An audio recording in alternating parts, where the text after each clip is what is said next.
You may remember a little while ago I discussed how some video game voice actors were considering a strike over performance matters.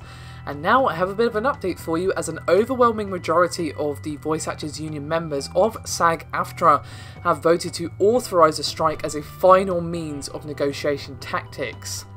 Now, a pretty high majority of people voted in favour, 96.52% to be exact, voted in favour of the move, and they needed at least 75% of member votes to go ahead, so they overshot by quite a comfortable margin. Now, we'll stress this now, this does not mean that voice actors are going to go on strike now. Basically, it's a way of showing publishers a united front that is capable of going on strike. So basically, if negotiations fail, they are basically saying, if we don't reach an agreement, we will go on strike. We have already voted it in. There will be no questions as to whether or not that will happen, assuming that negotiations fail. The union's negotiating committee is now going to attempt another round of negotiation with publishers in hopes that an agreement can be reached. Now, this is after the union has attempted 2 rounds of negotiations back in February and June.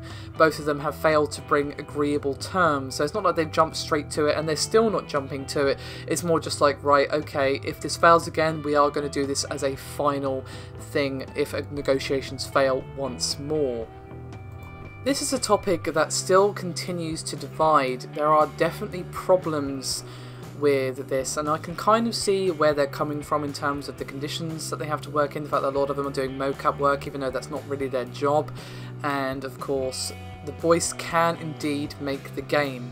But some people have raised concerns that, look, this is just going to make it harder for unknown voice talent if they're not part of this union, and a few other concerns as well. I'm not really sure where I stand. This is a very complex issue, and I hope it doesn't come to a strike, to be honest. But perhaps if they do, it will be the chance for that unknown voice talent to pop up and say, hey, I'm good too. Of course, the industry does kind of fall back on the old favourites a bit too much.